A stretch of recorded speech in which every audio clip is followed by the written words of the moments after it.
Hola, muy buenas a todos, de nuevo, a Lejos de este mundo, a este programa dedicado a los amantes del lore, la fantasía y la literatura. Hoy venimos con un tema muy especial, algo nuevo para la dinámica del canal, pero que seguro que os va a resultar interesante, y es que, como sabéis, este viernes se ha celebrado el día de leer Tolkien y es por ello que os queríamos traer una propuesta fresca, que quizá para muchos sea renovadora o al menos desconocida. En este canal ya sabéis que nos gusta hablar de Tolkien, el Tolkien de carne y hueso, por ahí os dejamos nuestra lista sobre el Silmarillion y sobre lo que aprendemos del autor en sus cartas, pero también y ante todo nos gusta profundizar e indagar en el trasfondo mítico y fantástico que envuelven tanto nuestros libros como nuestros videojuegos favoritos. ¿Por qué son así? ¿Cómo consiguen embargarnos durante horas? ¿Cuál es la clave de su éxito? Hoy seguiremos con Tolkien, pero el texto que os traemos está fuera del canon de la Tierra Media y nos da nota acerca de los factores que el profesor consideraba importantes a la hora tanto de leer como de concebir la literatura con la que nos congratuló a lo largo de su vida. En el mundo de la literatura fantástica, Tolkien es quizás, además del autor con más renombre de la historia del género, el escritor que consiguió atravesar fronteras transnacionales y colocar a la fantasía en el mainstream de los creadores. Con su obra, la literatura fantástica consiguió liberarse de ese aura ingenuo e infantil que la perseguía en la opinión pública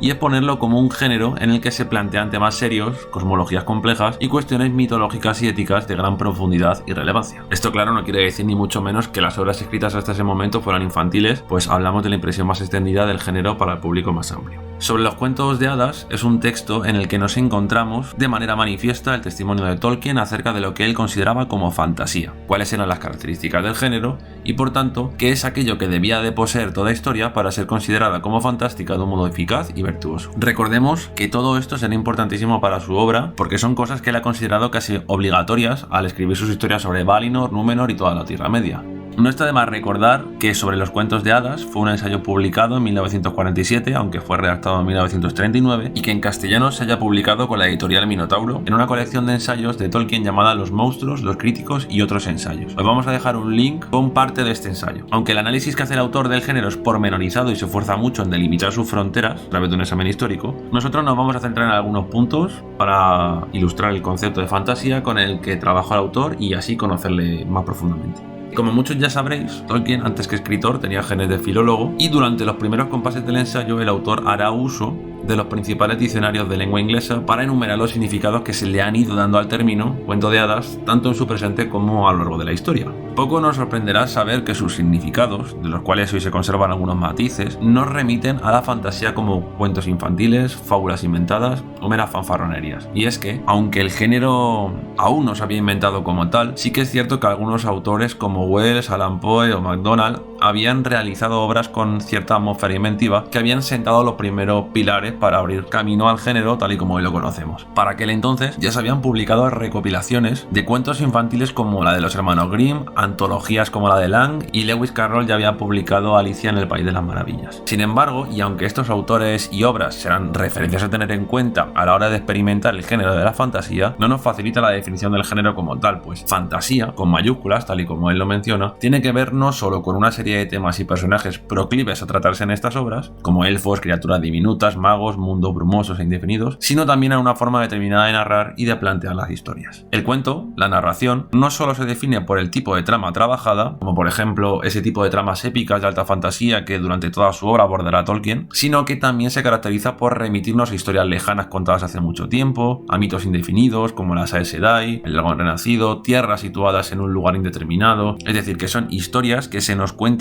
desde un marco brumoso y difuminado, cuyos límites son imprecisos y que nos permite pensar que en esos mundos cualquier cosa es posible. La obra de Tolkien es un ejemplo de esto. Constantemente a lo largo del Señor de los Anillos y del Hobbit se hace referencia continua a héroes y gestas sucedidas hace mucho tiempo, en los días antiguos, gestas de las que solo recordamos algún nombre porque conservamos en las viejas canciones alguno de estos datos y cuya certeza no es mayor que la de los rumores que circulan sin rumbo entre las gentes. Para más Inri, los elfos, las criaturas con mayor autoridad y sabiduría de la Tierra Media en la Tercera Edad, se nos presentan como criaturas misteriosas, enigmáticas, cuyas afirmaciones nos suenan inevitablemente verdaderas aún sin saber que es ese algo que las hace absolutamente incuestionables. Y si esto sucede así, es porque el autor ha sabido marcar desde el primer momento el lugar exacto en el que se ubican las certezas y lo que no podemos conocer en su obra. Hay cosas que podemos saber a simple vista y otras de las que deberemos fiarnos por la autoridad de personajes que son de suyo ya suficientemente misteriosos. Esto nos lleva al siguiente punto, las relaciones de fantasía con el mundo peligroso. Aunque Tolkien dice que no intentará definir la fantasía porque no hay forma de hacerlo, lo cierto es que en esta comparación narración ya nos está proporcionando tanta información como en el comienzo de cada una de sus novelas. La historia comienza siempre cuando la normalidad se rompe y un pequeño hobbit forjado en una absoluta y profana vida se aventura más allá de sus fronteras y se topa con las indeseables quijadas del mundo. Y es que la fantasía como género en muchas ocasiones es un instrumento de exploración de todas aquellas cosas que en el devenir de nuestra vida cotidiana ni nos planteamos conocer porque sabemos que allí es donde está lo peligroso. Y aunque en la fantasía encontramos sátira, viajes, incluso enseñanzas o descripciones de carácter moral o político, la aventura y el relato casi siempre se orientan a acercarnos a la peligrosidad de la guerra, a la pérdida, a los interminables entresijos de la política, al porqué del secretismo de la magia, a su crueldad, es decir, a todas esas cosas que, aun siendo narradas en un marco totalmente imaginado, en muchas ocasiones pueden darse en la realidad en la que vivimos, exceptuando el caso de la magia, claro. Muchas veces se ha dicho que la fantasía encubre o enmascara a través de una narración imaginada la esencia real de nuestro mundo, como si en realidad quisiera susurrarnos un secreto o confesarnos algo que deberíamos saber del lugar en el que estamos viviendo. Los relatos a veces guardan secretos, dicen. Sin embargo, Tolkien no estaría de acuerdo con esta lectura metafórica o hermética de la fantasía, ya que, aunque sí que es cierto que la fantasía se embarca sin temor en las revueltas aguas del país peligroso, esto no quiere decir que lo haga para manifestar la verdad de nuestro mundo, sino para mostrarnos la verdad que reside en el cuento que nos están contando, es decir, para que por un momento abandonemos la realidad de nuestro mundo primario y concedamos verosimilitud al mundo secundario de las novelas. Así es como pasamos al tercer punto destacado por Tolkien en este interesante ensayo. Los cuentos de hadas, la fantasía, son relatos que consiguen que el lector suspenda voluntariamente la creencia de que aquello que lee no es cierto. Un buen relato de fantasía tiene que conseguir que nos olvidemos que lo que estamos leyendo no solo no es real,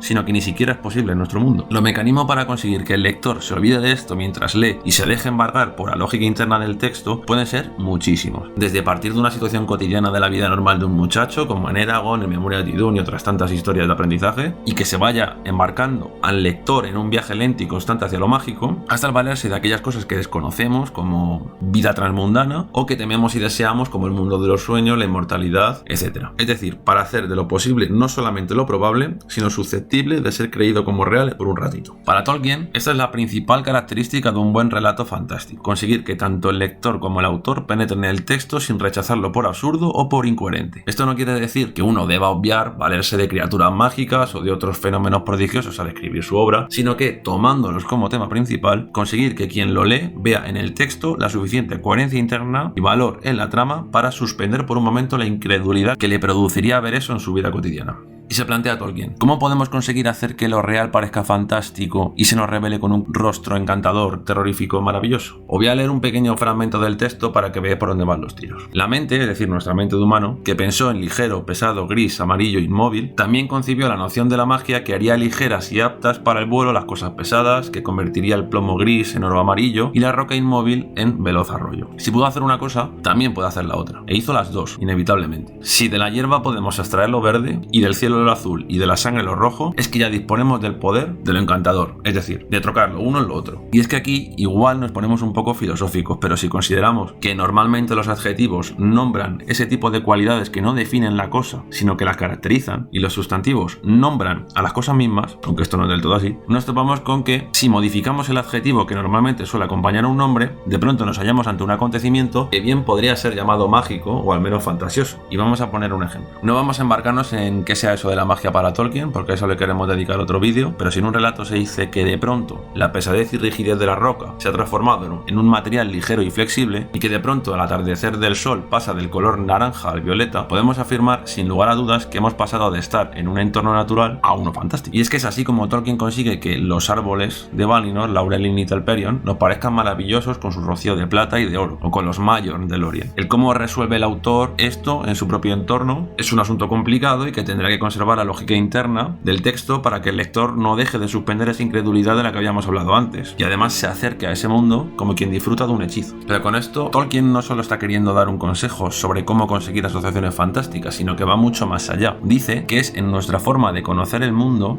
de cómo planteamos las relaciones entre la hierba y el verde, entre la roca y la pesadez, entre la noche y su oscuridad, que también es ahí donde también escondemos la forma de liberar al mundo de tales asociaciones naturales y destapar su potencial fantástico, como si lo fantástico y lo convencional fueran dos rostros o dos caras del mundo. Y esto, si lo habéis leído, no suena un poco a la teoría de la nominación en El nombre del viento y la dimensión latente que esconde nuestra percepción sobre lo real. Ahí lo dejo. A esta capacidad de dotar de consistencia y de mantener el hechizo en el lector lo llama Tolkien arte, es decir, a la técnica o al conjunto de mecanismos literarios mediante los que el autor articula una realidad imaginada que otorga a las criaturas de ficción la consistencia interna de la realidad. El arte, dirá Tolkien, es el eslabón siguiente a la imaginación, que no será otra cosa sino que la facultad por la cual nos representamos cosas que no están o que no serán en nuestro mundo. Y el arte se opondría al sueño en el sentido de que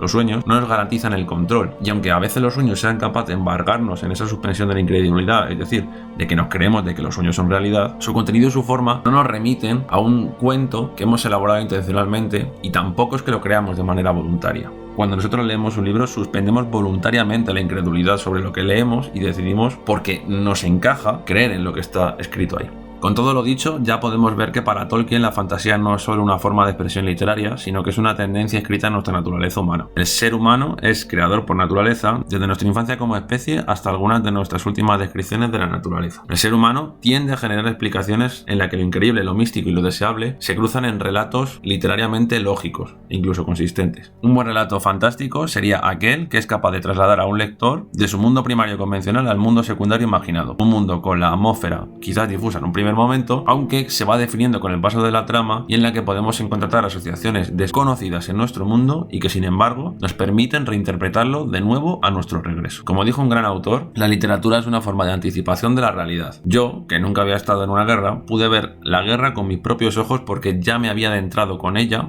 en los libros que había leído, con su dolor, con su desgracia y con su barbarie. Esto lo decía el autor, no yo. Sin embargo, la literatura no solo nos sirve para reinterpretar la realidad, sino que también nos puede ofrecer un consuelo e incluso marcarnos nuevas ideales de la formación del mundo. Son vías para revitalizar nuestro mundo, tanto nuestro mundo como nuestra visión de él. Así que nada, ahora solo nos queda que nos diga qué opináis, de qué forma creéis que un texto fantástico podría ayudarnos a cambiar nuestra relación con el mundo o aprender nuevas cosas sobre él. Os leemos con gusto en la caja de comentarios y nada, esperamos que os haya gustado este texto y nos vemos en la próxima con vuestras sugerencias. Un abrazo.